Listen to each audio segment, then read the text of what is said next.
আসসালামু আলাইকুম রহমতুল্লাহি ওয়া বারাকাতুহু। আসসালাম রহমতুল্লাহ বরকাত। জি, আহ, আমি মনির সাভার থেকে, ঢাকার থেকে বলছি। বলেন। আচ্ছা, আপনাকে আল্লাহর জন্য অনেক ভালোবাসি। আহাব্বাকুমুল্লাহ, জাযাকুমুল্লাহ খায়ের। আল্লাহ আপনাদের ভালোবাসুন।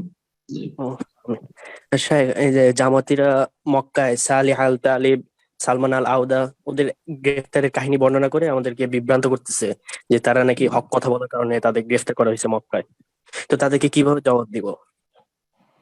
তাদেরকে জবাব দেবেন যে সৌদি আরব হচ্ছে তৌহিদের দেশ, সৌদি আরব হচ্ছে সুন্নাতের দেশ, সৌদি আরব হচ্ছে কোরআন সুন্নাহ ভিত্তিক সালাফি মানহাজের দেশ, কোরআন সুন্নাহ ভিত্তিক পরিচালিত দেশ। সৌদি আরব হচ্ছে সাহাবায়ে কেরামদের মানহাজের ওপর তৌহিদ সুন্নতকে সামনে রেখে পরিচালিত একটি দেশ।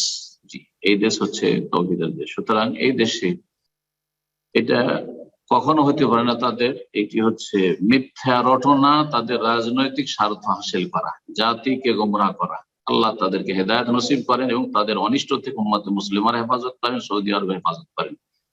যাদেরকে এখানে এরকম ভাবে বন্দী করা হয়েছে তাদের কিছু না কিছু অপরাধ অবশ্যই আছে, তারা অবশ্যই অপরাধী।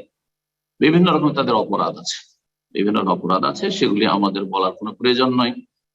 আর আপনাদেরও জানার কোনো প্রয়োজন করেন না, আর আপনার আমার দায়িত্ব নাই যে তদন্ত করা। কিন্তু তারা অবশ্যই তারা বিভিন্ন অপরাধে জড়িত, আকীদাগত হোক, মানহাজগত হোক, আর সে খারেজিদের পক্ষ নেওয়া হোক বা শিয়াদের পক্ষ নেওয়া হোক, বিভিন্ন রকম বিষয়গুলি রয়েছে যেগুলি আপনার আমার জানার প্রয়োজন নেই। ওয়ালা তুসালুন আম্মা কানু ইয়ামালুন, আপনাকে জিজ্ঞাসা করা হবে না। জি, তাদেরকে জিজ্ঞাসা করা। সুতরাং পরের চরকায় তেল দেওয়া এগুলো খারাপ স্বভাব।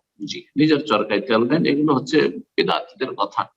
আর তাদের খণ্ডনে একটি কথা বলবেন যে আলহামদুলিল্লাহ সৌদি আরব তৌহিদ সুন্নতের দেশ, এবং সৌদি আরবে আলহামদুলিল্লাহ যারা কাজা বিচার বিভাগে রয়েছে তারা সমস্ত ওলামায়ে কেরাম, এখানে বড় বড় ওলামায়ে কেরামরাই বিচার করেন। সুতরাং তারা কোরআন সুন্নাহ ভিত্তিক ইনসাফের সাথে বিচার করেন। জি।